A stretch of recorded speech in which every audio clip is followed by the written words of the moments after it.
Our planet's beauty is undeniable. Ancient forests, flowing rivers, and towering mountains stretch across the horizon, painting a picture of harmony and resilience. These landscapes have stood for millennia, shaping the lives of every creature that calls Earth home. They are more than just scenery. They are the foundation of our existence, the silent guardians of our well-being. Yet beneath this breathtaking surface, nature is constantly communicating with us. Through subtle shifts, changing patterns, and sometimes through dramatic events. Nature feels steady, but its calm can shatter in an instant. Earthquakes, floods, and storms are part of Earth's cycles, reminders of the planet's immense power and unpredictability. These events are not new. They have shaped civilizations and landscapes for thousands of years. But the true tragedy often starts long before disaster strikes. It begins quietly, in the choices we make and the warnings we ignore. When we overlook the signs, rising water levels, shifting ground, or changing weather patterns, we set the stage for disaster to unfold. It begins with human choices, ignored warnings, weak policies, and shortcuts taken in the name of progress or profit. Decisions made in boardrooms and government offices ripple outward, affecting the safety of entire communities. Sometimes, it's a building code that's not enforced, or a riverbank left unprotected. Other times it's the relentless push for development at the expense of natural barriers. Each of these choices chips away at our defenses, making us more vulnerable when nature inevitably asserts itself. We often blame fate, but more often it's our own actions that turn natural hazards into human catastrophes. Was it the earthquake that caused the devastation, or the buildings that were never built to withstand it? Was it the flood that swept away homes, or the deforestation that left the land exposed and fragile? These questions force us to confront uncomfortable truths about our own responsibility. Every disaster is a mirror, reflecting the consequences of our decisions and the risks we choose to ignore. We are not just passive victims of nature, we play a role in creating our own vulnerability.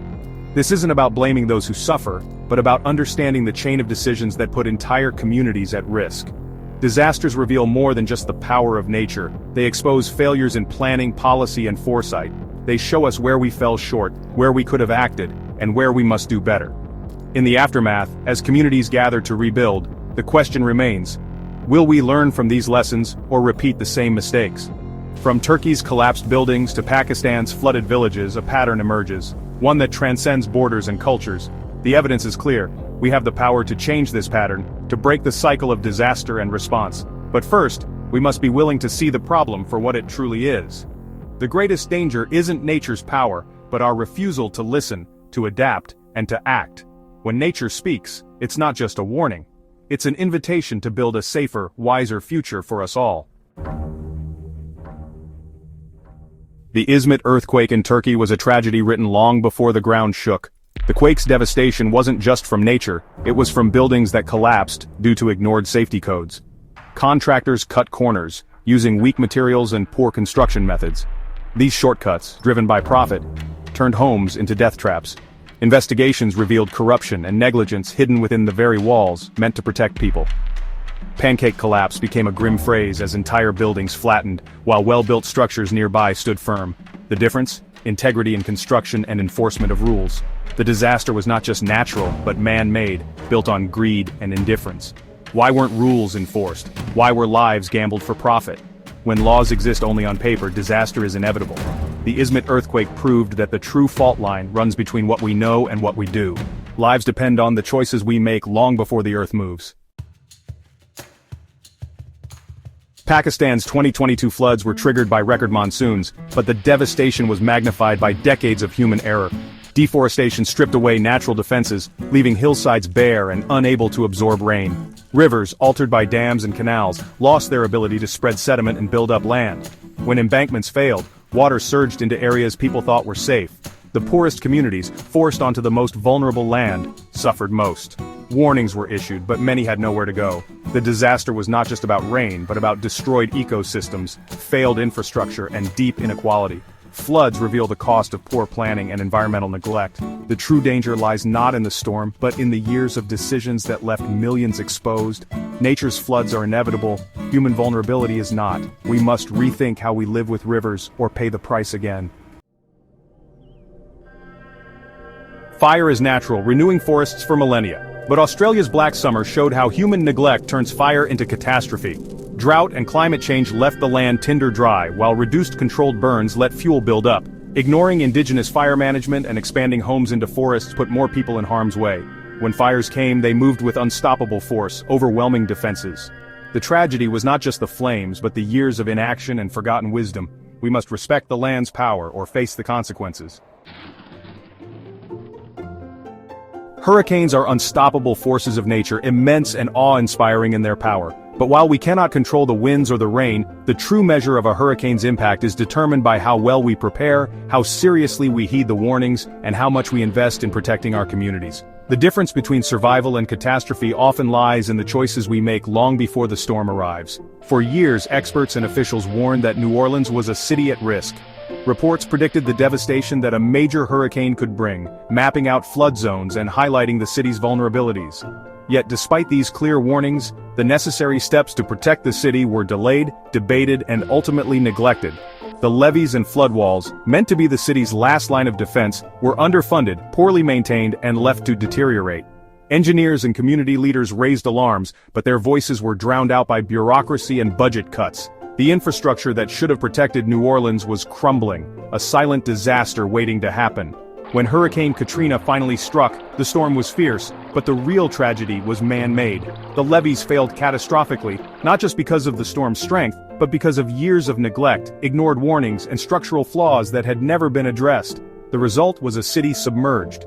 Entire neighborhoods were swallowed by floodwaters, families climbed onto rooftops painting desperate pleas for help, while thousands were left stranded, cut off from rescue and relief.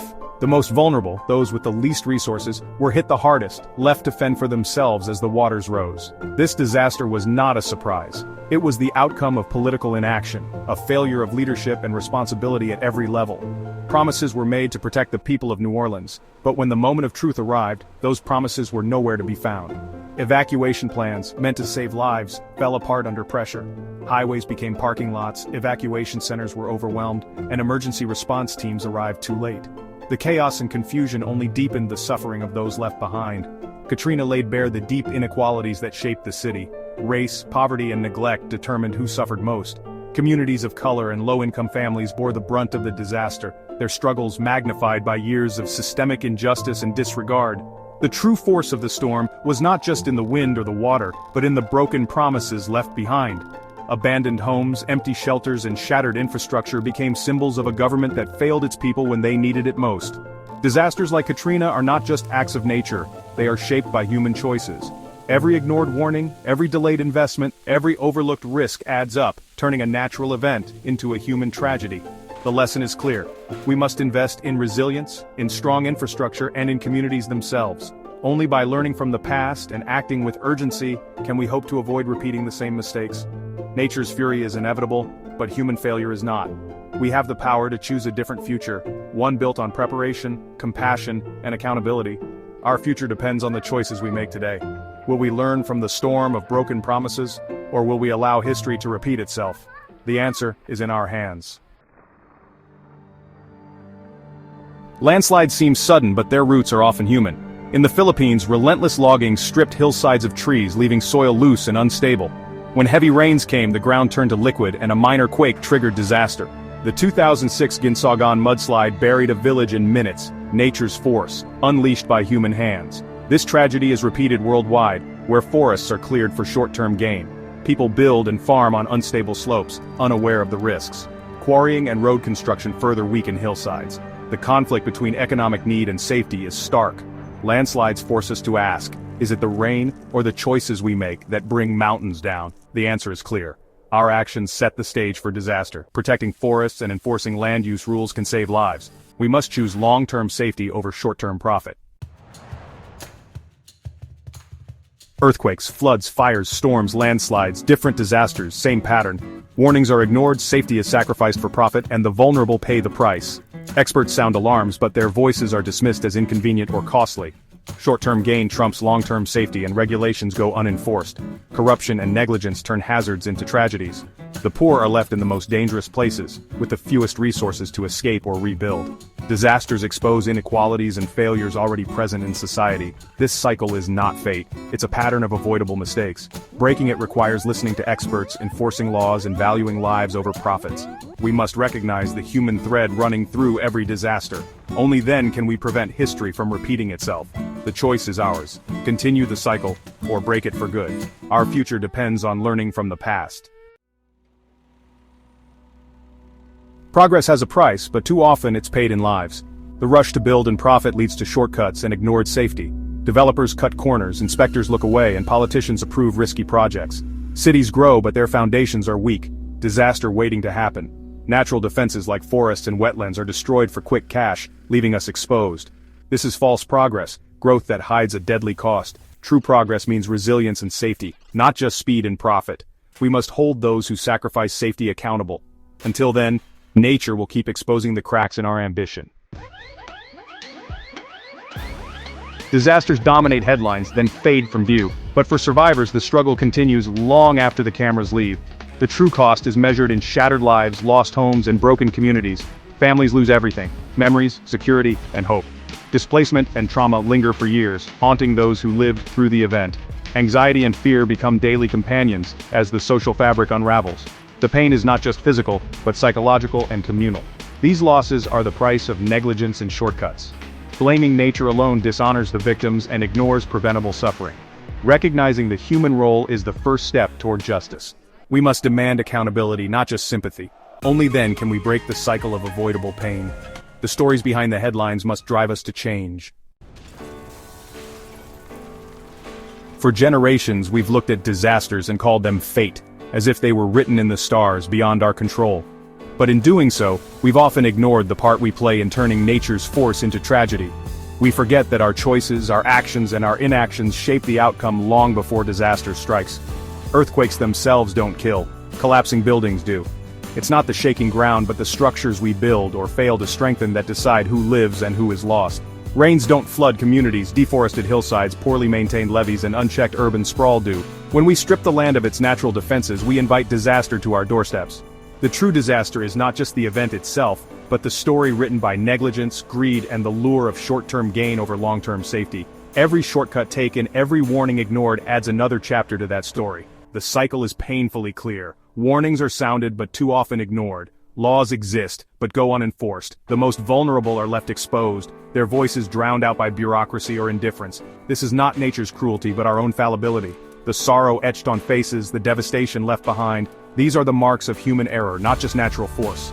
Every day we make choices about the materials we use, the standards we uphold, and the investments we prioritize. We choose between strength and weakness, between protection and destruction, between building for the future or neglecting it for today's convenience. These choices made quietly in boardrooms, construction sites, and government offices ultimately decide who survives when nature unleashes its power. They determine whether families find safety or face loss. We can't stop earthquakes or storms from coming, but we can build resilience.